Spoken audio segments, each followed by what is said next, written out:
Buen día, profesor. Soy Carlos Bravo, integrante del Grupo 2. Voy a hablar un poco sobre las tarifas de atención.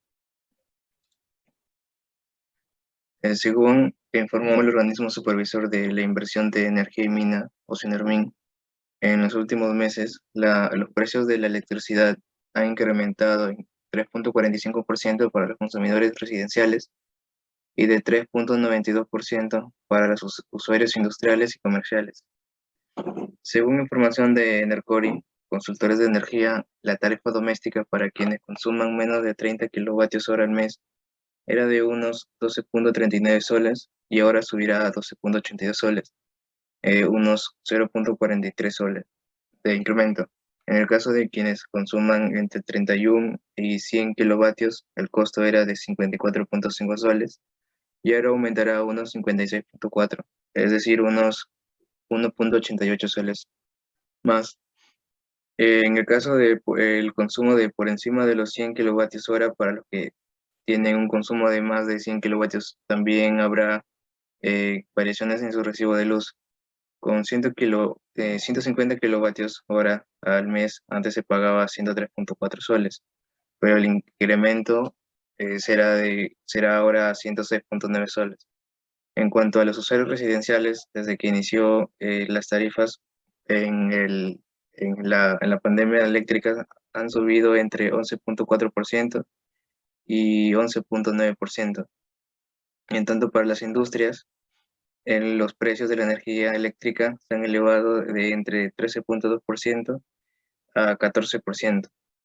¿Pero por qué el aumento de precios? Según Ocinermin, señalaron que se debe a variaciones de los costos de tres componentes del sector eléctrico: la generación, transmisión y distribución. La variación en la transmisión se debe a la entrada en operación de la línea de transmisión de alta tensión de Ahuaytía a Pucallpa de 138 kilovoltios. Además, en el caso de distribución se registró un aumento en los precios de cobre y aluminio, que estos metales se usan en el tendido de redes eléctricas en zonas urbanas.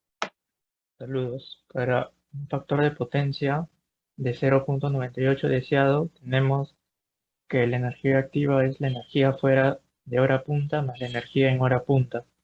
En este recibo de luz se puede ver los datos aquí. Consumo de energía hora punta es 4170 kilowatts por hora y el consumo de energía fuera punta es 111.588 kilowatts hora. Sumados los dos nos da la energía activa en kilowatts por hora. Teniendo que la energía reactiva es 85.272 kilovoltios ampere reactivo por hora, entonces calculamos la tangente de la energía, de la energía reactiva entre de la energía activa, teniendo entonces 85.272 entre 115.758. La tangente nos da 0,74.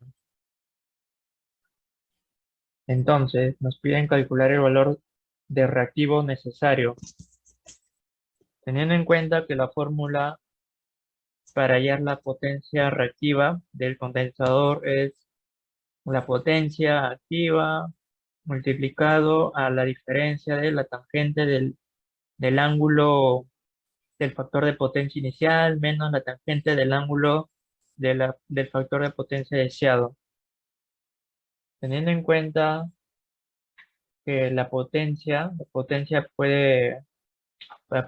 es la división de la sumatoria de energías activas entre, entre el tiempo, como ahí menciona, el tiempo es la cantidad de horas de trabajo en el periodo de medición.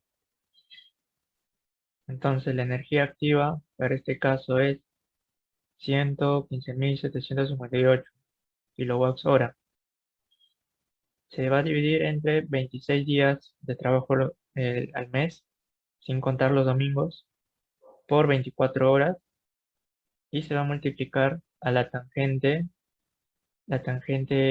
que se tuvo aquí, 0,74, y se va a restar menos la tangente del ángulo deseado.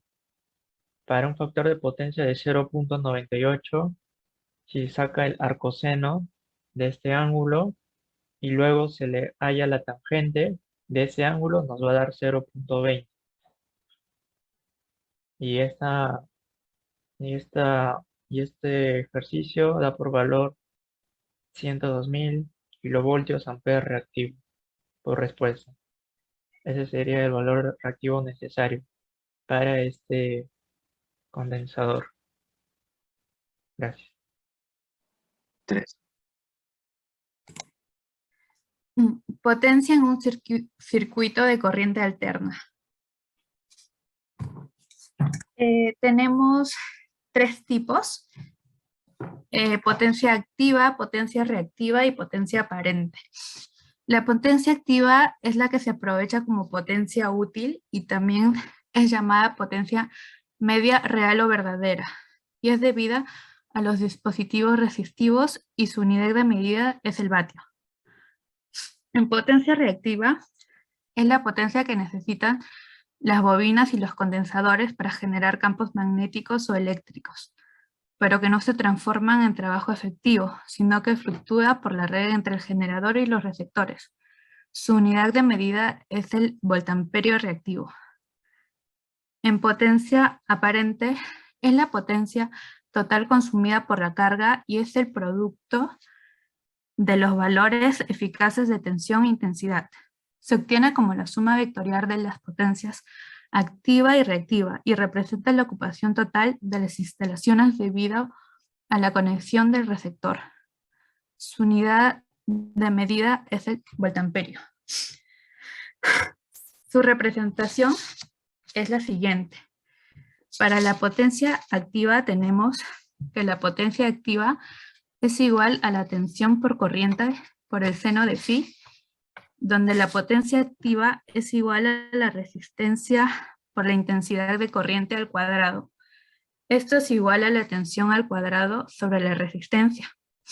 En potencia reactiva tenemos que esta es igual a la tensión por la corriente por el seno de phi, donde la potencia reactiva es igual a la reactancia por la intensidad de la corriente al cuadrado, que es igual a la tensión al cuadrado sobre la reactancia.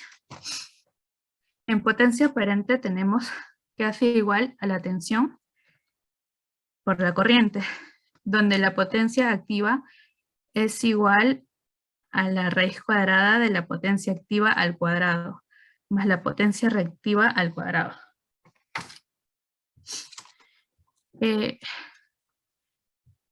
Tenemos un ejemplo. Un motor trifásico se requiere de una cierta cantidad de corriente para magnetizar los devanados. El componente capacitativo es despreciable. Esta corriente no contribuye a la producción del torque del motor y puede ser representado por corriente en el eje y positivo que denominaremos como Q, la porción de la corriente que sí es el trabajo real. Se puede representar en el eje X positivo y lo demandamos P. Esto produce una suma vectorial con un valor donde la raíz cuadrada de la potencia activa elevado a más 2 es la potencia reactiva elevado al cuadrado. Gracias. Una potencia realmente consumida en la instalación, ya que produce trabajo útil.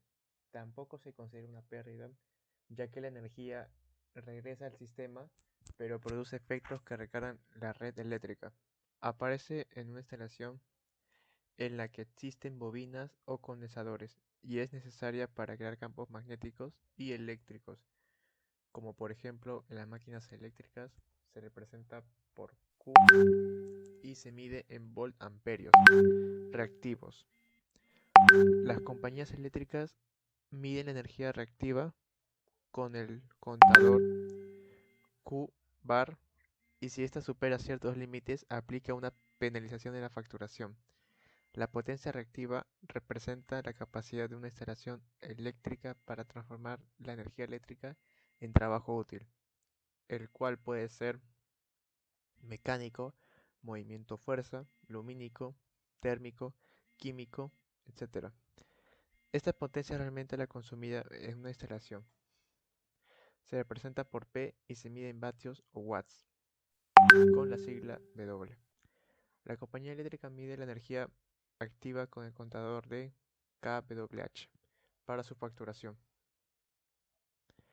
Además de utilizar la potencia activa para producir un trabajo, los motores, transformadores y demás equipos similares requieren un suministro de potencia reactiva para generar el campo magnético necesario para su funcionamiento. La potencia reactiva no produce por sí misma ningún trabajo. Se simboliza con la letra Q y sus unidades son los volts amperes reactivos, con la sigla VAR. Ahora, para el cálculo de la potencia reactiva, calcular la potencia reactiva de una instalación es calcular su factor de potencia. Para ello es necesario hacer un estudio de la instalación. Los analizadores de calidad de energía son equipos ideales para determinar este propósito o el historial de recibos de consumo de energía eléctrica.